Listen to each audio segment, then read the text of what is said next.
So, before starting today's class, I will ask some question from the new question and ideas that chapter. So, those who know the answer, you can raise your hand using the new option given in your Skype, that is raise hand.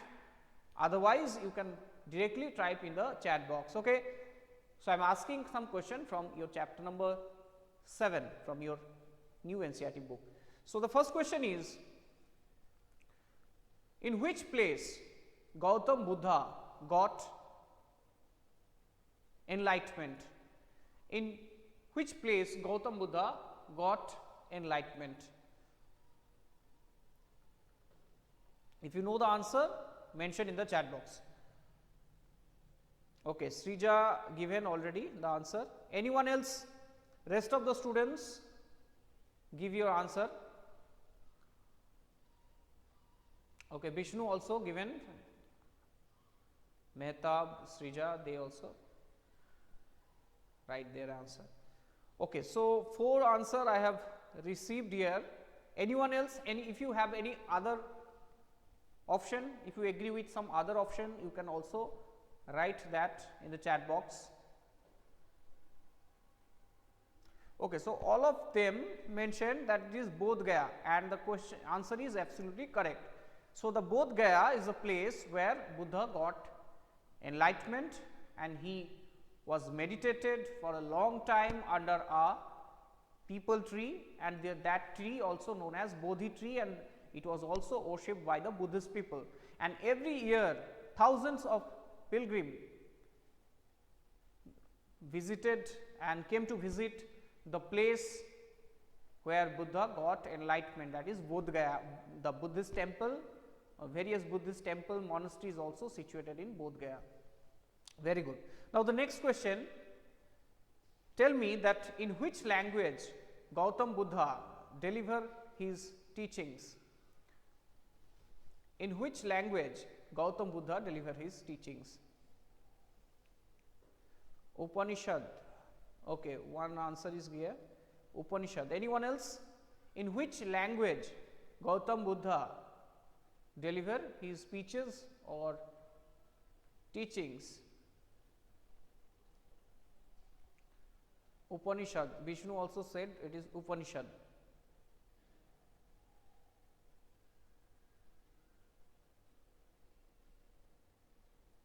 Abir and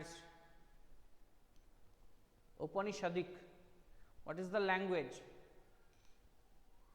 Anyone else? If you have any, okay, Srija again wrote. So, Srija, which one is correct as per your knowledge? So, tell me, Upanishad or Prakrit, which one is correct? So, what is Upanishad? Anyone knows what is Upanishad?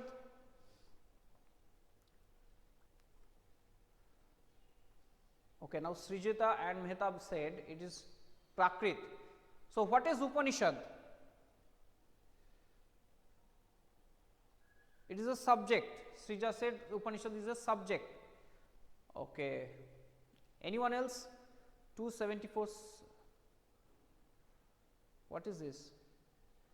Okay, if you have any other idea, it's a subject. Okay. No, Upanishad is a different thing. Upanishad not a language, and Buddha delivered his speeches in the language known as Prakrit, and Prakrit is a spoken form of Sanskrit language. Okay. Remember that Prakrit is a spoken form of Sanskrit language, and Upanishad actually some writings that was influenced from the Vedas, that is the simplified versions of Vedas, that is called Upanishad. After Vedas, this type of explanations, the explanations of the Veda given by different sages in different their writings and manuscripts, all this compiled together and known as Upanishad. Okay.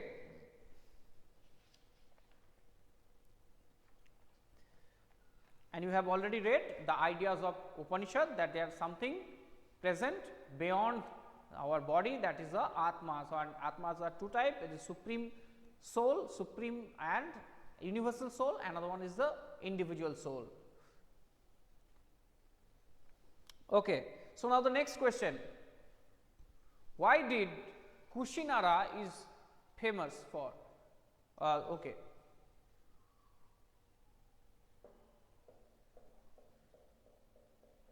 Why Kushinara is famous?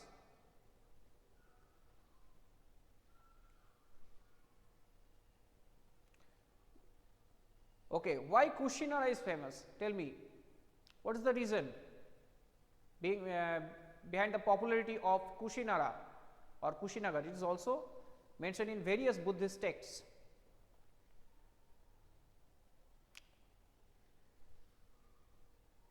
Okay, tell me anyone without checking the book, just from your memory, just tell me quickly from your memory, quickly.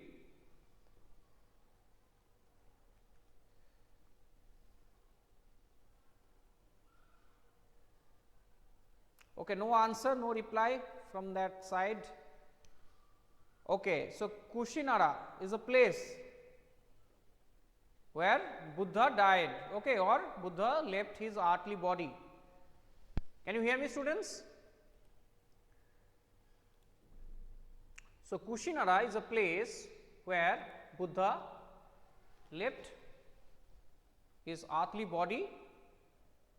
Okay, it's called Nirvana or Mahaparinirvana. It is also mentioned in the Buddhist text as Mahaparinirvana. Okay. Okay, Ognibo typing some. Ognibo, if you have any question, you can ask me also. Okay, and now the last one. Tell me the two messages that was delivered by Buddha. Two messages or two teachings that Buddha gave us. Two teachings.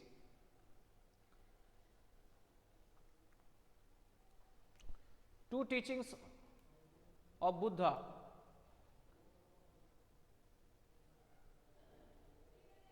What are the two teachings of Buddha?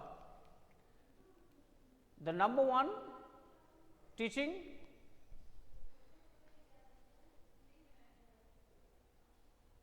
okay, Mehtab is typing, life is full of suffering. Yes, life is full of suffering. This is not teaching that,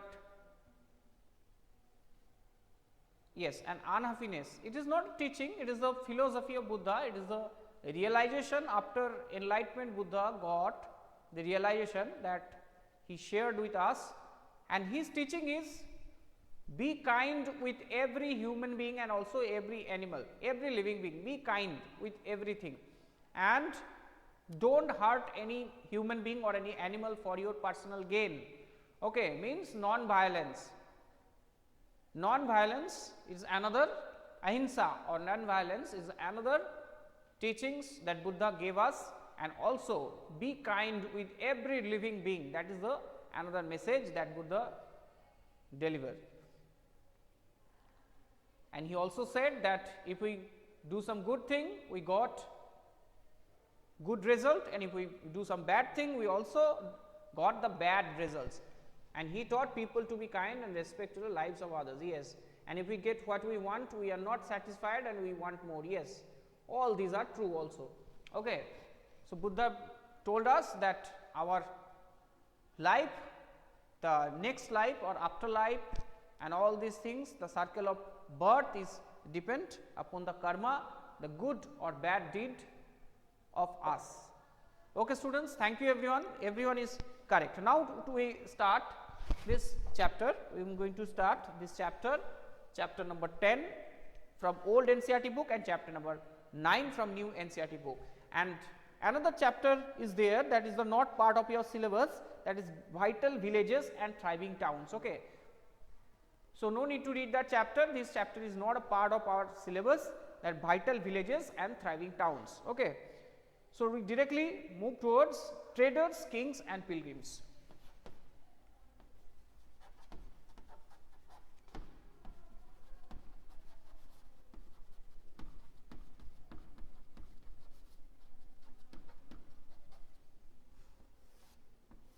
So, from the first word traders, you can easily understood that this chapter will be discussed about the traders, kings and also the pilgrims.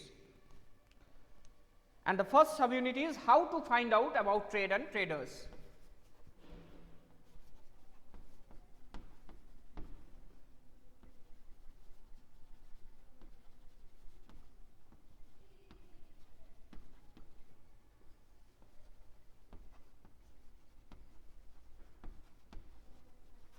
Okay, this is the first subunit.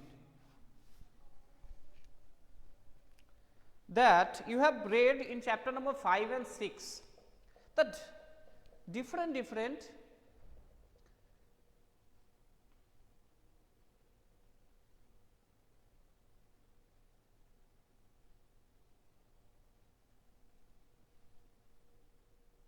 what happened Oroni,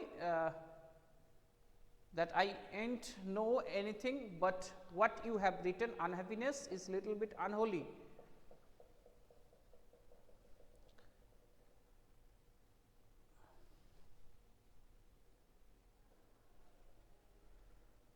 Okay, so that question answer portion is completed. Now concentrate to that chapter. What is written here?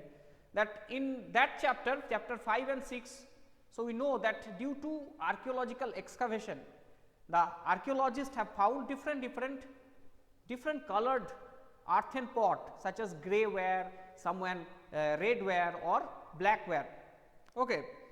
So some of these artifacts and these fine pottery, especially bowls and plates, were found from several archaeological sites throughout the Indian subcontinent, but some of them are not actually made here.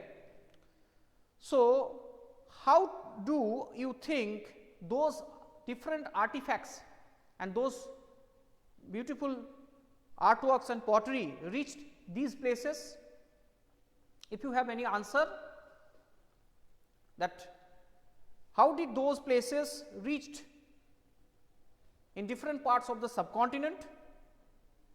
That traders may have carried them from the places. Okay, don't give any love sign or anything. Okay, who is this? Oroni Mondal, Shashwat Shukla. Stop exchanging this type of things. This is a live class is going on.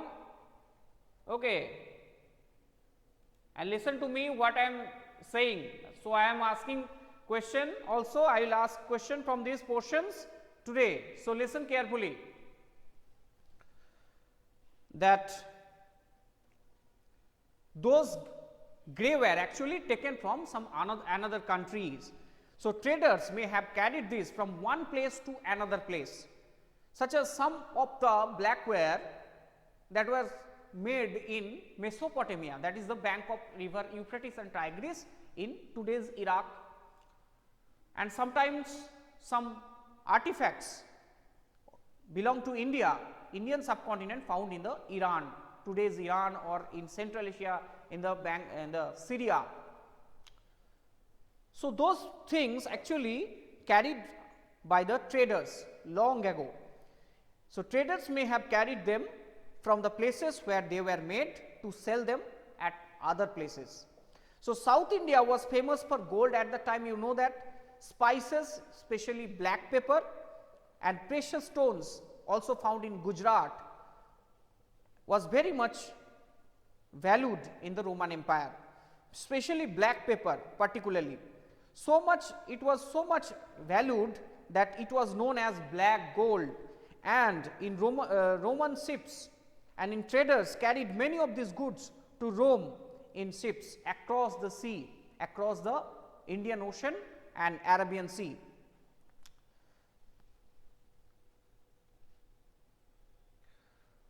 So,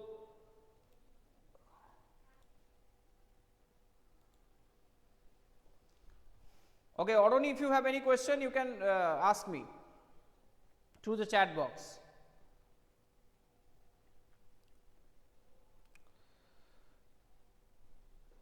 Okay, so traders, okay, Oroni and Srijita typing.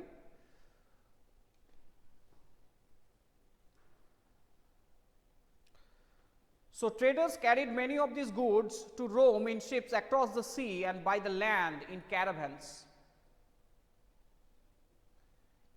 This chapter will come in term 2. Yes, Srijita, this chapter is a part of term 2 syllabus. Okay.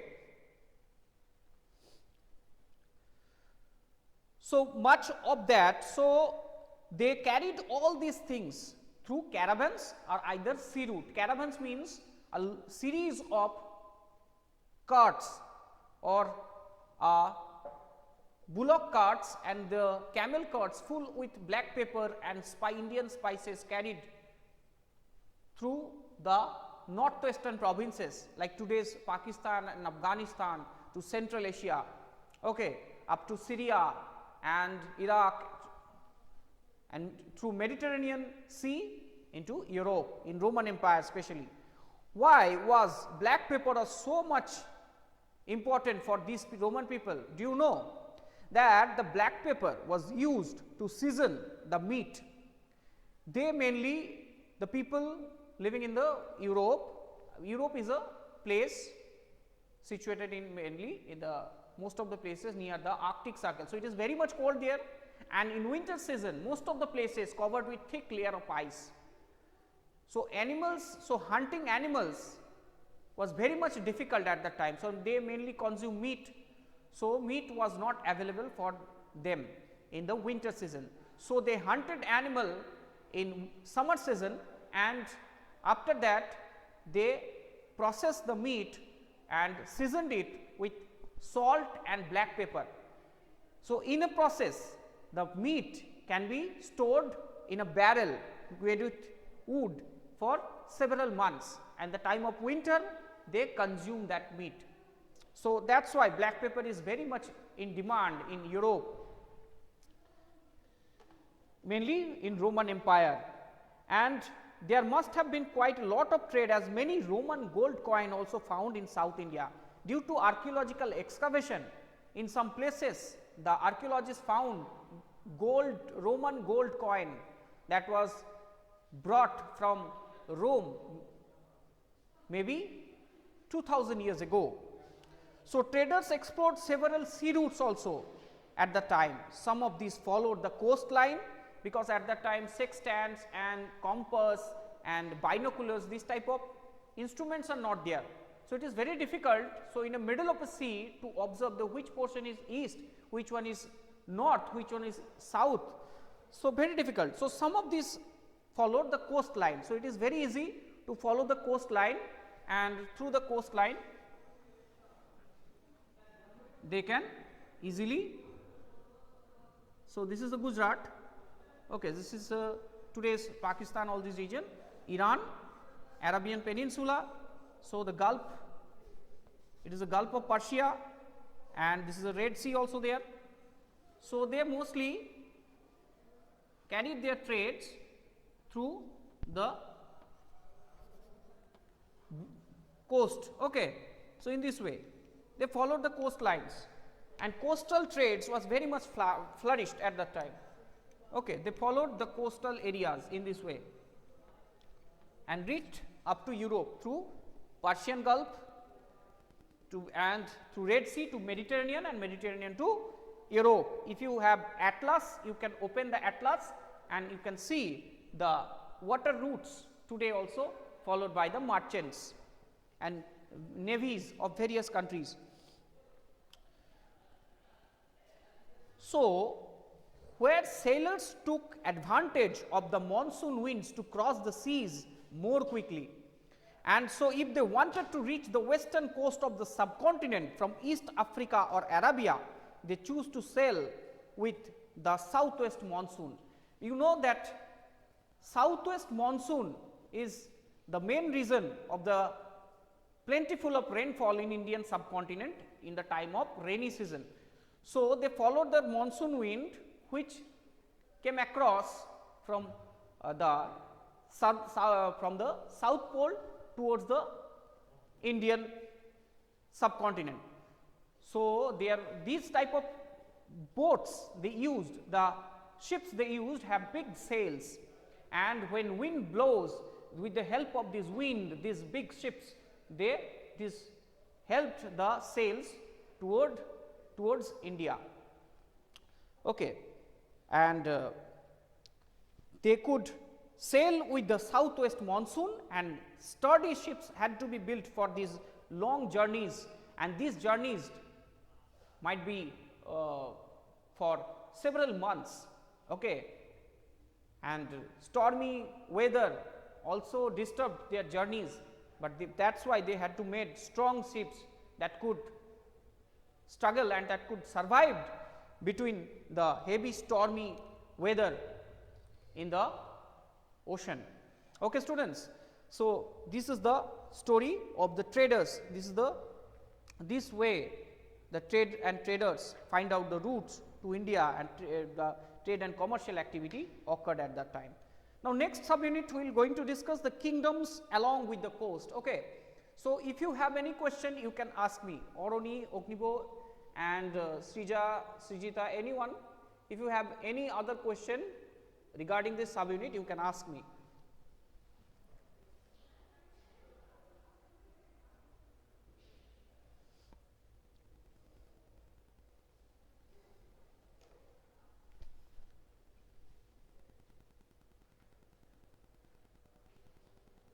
Okay, so thank you everyone.